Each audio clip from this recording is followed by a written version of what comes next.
echo of his call.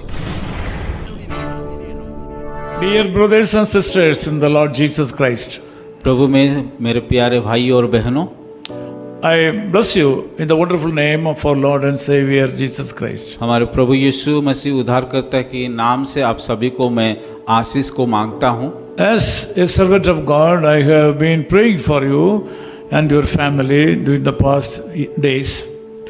प्रभु का दास होने के नाते मैंने पिछले दिनों में आप सभी लोगों के लिए प्रार्थना करके आ रहा हूँ। Today also I have prayed for you. आज भी आप लोगों के लिए मैं प्रार्थना किया हूँ। I feel that you need some deliverance in your life. मैं जान रहा हूँ कि आप लोगों को कुछ प्रकार का कि छुटकारा को चाहिए। In certain areas of your life, you have difficulties and problems. आपके जीवन में किसी किसी क्षेत्रों में कि समस्या है और जिसमें आप लोगों को छुटकारा चाहिए। I feel in the spirit that the Lord is handling you and your problems together. मुझे आत्मा कहता है कि आप लोग कई प्रकार का समस्या में गुजर रहे हो। He is willing to do something great in your life. और पवित्र आत्मा आप लोग के जीवन में बहुत ऐसे काम करने के लिए तैयार है। In Proverbs chapter 11:8, God says like this. नीति वचन उसका 11 का 8 में परमेश्वर इस प्रकार कहता है, The righteous is delivered out of his trouble. धर्मी विपत्ति से छूट जाता है। The righteous. धर्मी, Who is a righteous person? धर्मी कौन है? The righteous person is the one who has a strong faith in the Lord Jesus Christ. धार्मिक व्यक्ति जो परमेश्वर के ऊपर की दृढ़ विश्वास रखता है। There are a lot of illustrations and explanations for the word righteousness in this Bible.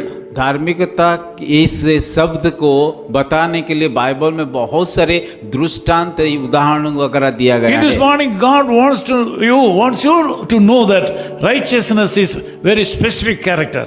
परमेश्वर आज सुबह ये बताना चाहता है कि धार्मिकता एक गुण होता है, वो अद्भुत गुण वो सबको चाहिए। First of all, you should accept the Lord Jesus Christ as your personal Savior. अगर धार्मी होने के लिए सबसे पहले हमें प्रभु यीशु को की ग्रहण You करना should चाहिए। lead personally. You should lead a good life, और व्यक्तिगत तौर से हमें अच्छे जीवन को बिताना है। and also you should join a church and work with the church. उसके बाद चर्च की संगति में जा करके उन लोगों के साथ जुड़ करके उन लोगों के साथ काम करना चाहिए। You should be faithful to your own church. और कलीसिया में भी हमें विश्वास योग्य ईमानदारी होना चाहिए। You should worship the Lord on every Sunday and with the other people. हर एक के रविवार लोगों के साथ मिल करके विश्वासी के साथ मिल करके आराधना करना चाहिए। You should give good hand to the church and the pastor of the church. और उस कलीसिया को कि आपका हाथ बढ़ाना है और पास्टर के साथ मिल करके चलना है। Your hand should be clean.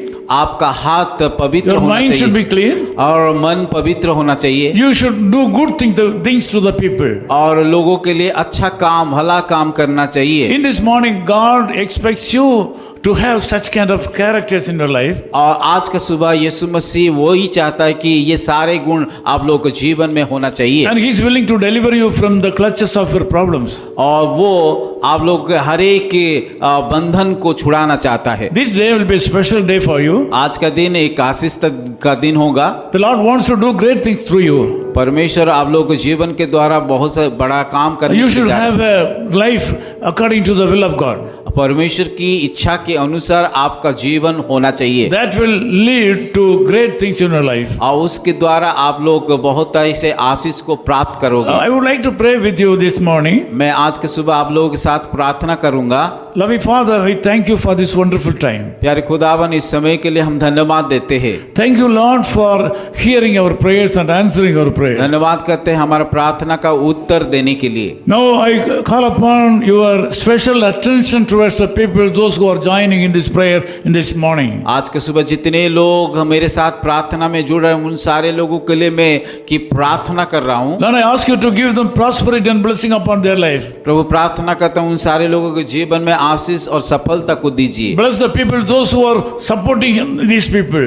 और ये सारे लोग जो जिनको मदद कर रहे हैं उन लोगों को भी आशीषित कीजिए। Lord, I pray for the people, those who are working with these people. प्रभु मैं प्रार्थना करती हूँ जो लोग इनके साथ काम कर रहे हैं, These brothers and sisters should be a blessing to the other people. ये भाई और बहनों दूसरे के लिए आशीष का कारण बन पाए। Lord, give them opportunities to go to the church regularly and worship you in the church along with the other saints. तो प्रार्थना करता हूँ इन सारे लोगों को आप मौका दीजिए ताकि वो लोग हर एक रविवार को जा करके आराधना कर पाए। By that way, I pray that these people should enjoy the deliverance through you. और इस कलीसिया के जाने के द्वारा वो लोग कि हर एक प्रकार बंधन से छुटकारा पाए। We ask all these things in the name of Jesus Christ our Savior. ये सारे बातें प्रभु यीशु के नाम से हम प्रार्थना करते हैं। Amen.